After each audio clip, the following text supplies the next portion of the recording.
So,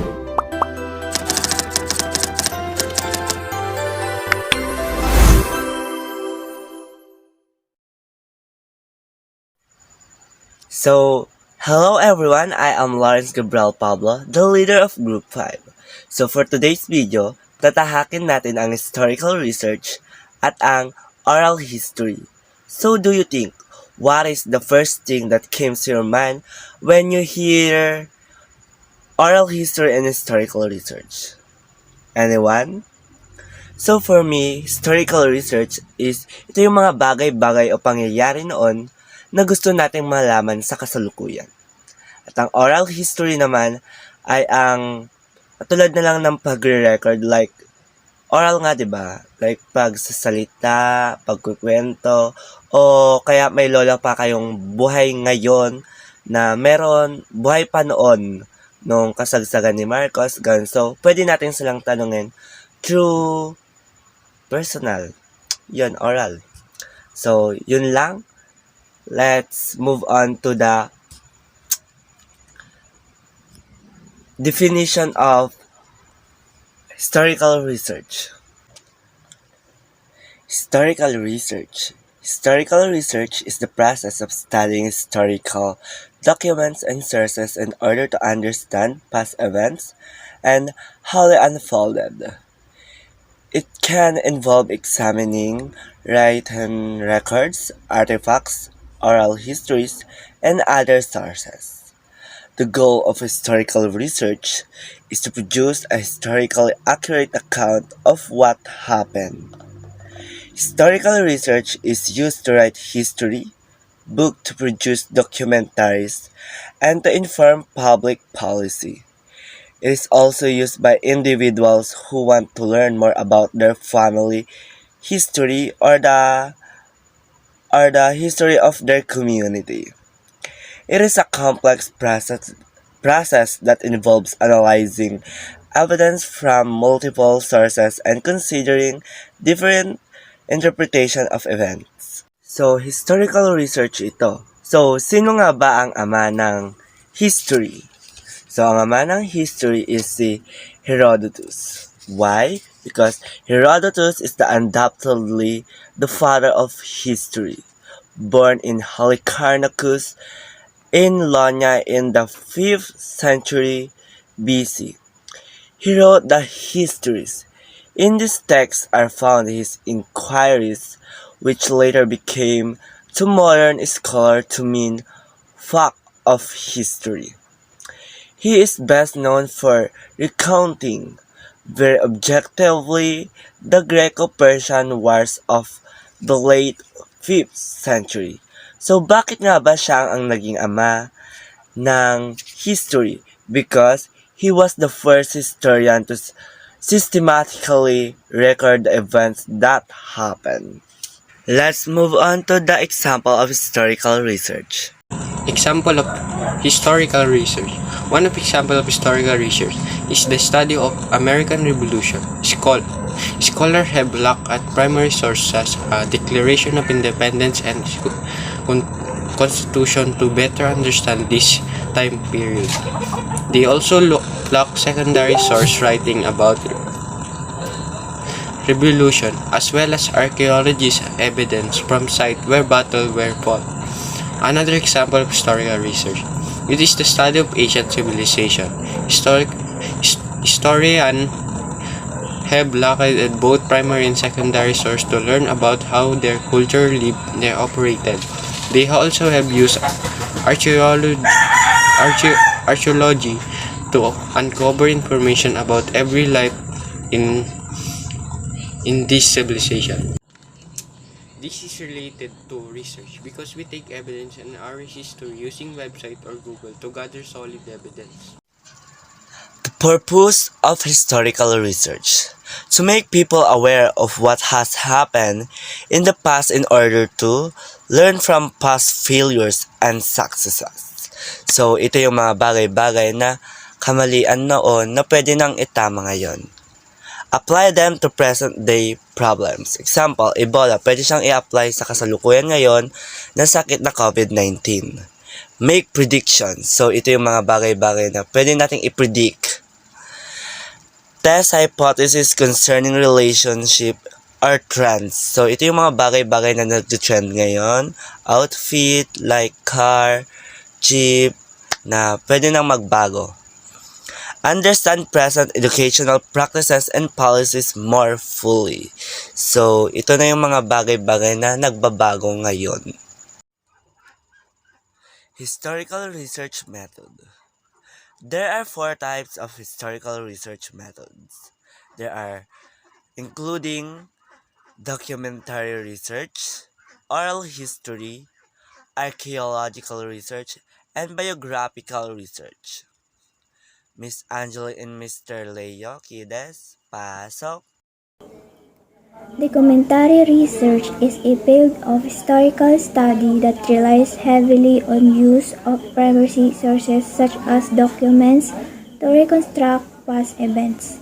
This type of research often requires the close examination of wide range of sources in order to build a complete picture of what happened.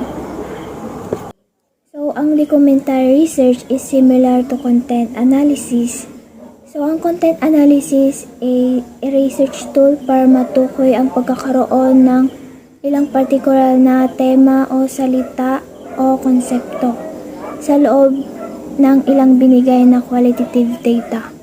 For example, audio materials, videos, and interviews and observations. Oral history is an important part of historical research. It can provide first-hand accounts of events and insights into the lived experiences of people who may not be well represented in written sources. Oral history can be a powerful tool for understanding the past, but it should be used alongside the types of evidence. When used correctly, oral history can help to fill in gaps in the historical record and provide a more complete picture of the past. So, ang oral history ay ito yung kung paano natin malalaman ang nangyari dati sa pamamagitan ng recorded interviews na ginagamitan ng audio tape at isang tao na may evidence or experience sa nangyari. This method of interviewing used to preserve the voices and memories and kung paano sila mamuhay sa partikulang society. Archaeological research. Archaeological research is a process of investigating the material remains of past cultures in order to gain an understanding of their history and way of life. It can be used to supplement or verify historical records as well as to provide new information about the past. Ang archaeological research ay para maunawaan ang kasaysayan ng tao, kabilang ang kung paano umunlad ang mga tao, kung paano umunlad ang mga sibilisasyon, kung paano namuhay at nakipag-ugnayan ang mga tao sa nakaraan, at kung paano sila umangkop sa mga pagbabago sa kanilang kapaligiran. Biographical. The term biographical in historical research refers to the study of an individual's life within the context of history. This type of research can be helpful in understanding an individual's motivation, decisions, and actions. It can also provide insight into the social, political, and cultural influences that shape an individual lives. Ang biographical ay isang pag-aaral o pagsusuri sa isang konteksto ng history.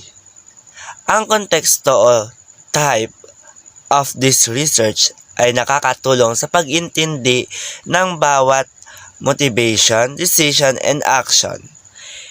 At ito ay nagpro-provide na makita ang pagiging sa social or political and cultural influences that shape an individual life. How to conduct historical research. The first step in conducting historical research is to identify your topic. This may be something specific like the Vietnam War or a more general subject like American history. Once you have a topic in mind, you can begin to gather sources. They may include books, articles, website, and oral history. Once you have gathered your source, it's important to evaluate them critically. Look at the author's qualification and the publisher's reputation. Also consider the date of public publication and whether the information is based. Next, you need to organize your source into a plan for your paper. This may involve creating an outlines or diagramming your argument. Finally, write your paper using evidence from your source to support your argument. Importance of historical research. It allows us to learn about the past and how it lends to the present. By studying history, we can understand how societies have developed and how different events have influenced the world. Historical research is also important for shaping our own lives. It can help us understand our own personal history and the history of our families. It can give us better understanding of current events and how they may be related to the past. What is a primary source? Primary source raw data containing first-person account and documents are foundational to historical and academic research. Examples of primary source include eyewitness accounts of historical event, written testimonies, public record, oral representation, legal documents, artifacts, photographs are newspapers, articles, diaries, and letters. Individuals often can find primary source in archives and collection in universities, libraries, and historical societies. A primary source, also known as a primary data, is often characterized by the time of its creation. For example, individuals studying the U.S. Constitution. The U.S. Constitution beginning can use the Federalist Paper, a collection of essays by Alexander Hamilton, John Jay, and James Madison, written from October 1787 to May 1788, a primary source for their research. In this example, the information was witnessed, first-hand, and created at the time of the event. What is a secondary source? Primary sources are not always easy to find. In the absence of primary source, secondary sources can play a vital role in describing historical event. A historical can create a secondary source by analyzing, scientizing, and interpreting information or data provided in primary sources. For example, a modern-day historian may use the Federalist Paper and other primary sources to reveal historical insight about the series of events that lead to the creation of the U.S. Constitution. As a result, the secondary source based on historical fact becomes a reliable source of historical data for others to use to create a comprehensive picture of an event and its significance. Advantage of history research. There are many advantages to history research. It can help us understand the present. By studying history, we can learn from mistakes of past and apply knowledge to make better decisions in the present. It can also help us understand our own culture and identity. It can prove, provide us a sense of continuity between past and present and give us a deeper understanding of who we are as a people. Historical research, it can be used to support refuse arguments about current events. For example, if someone presents an argument about current political issue, historical research can be used in determining whenever or not agreement has any merit. It is just a plain interesting. It can be fascinating, explore different culture and learn about amazing things people have done in past. Disadvantage of historical research.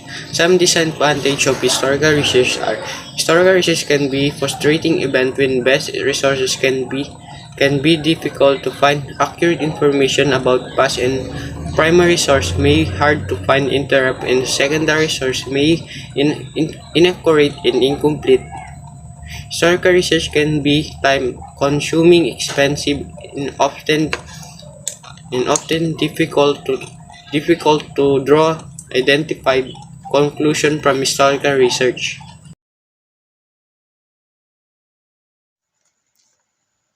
What is oral history?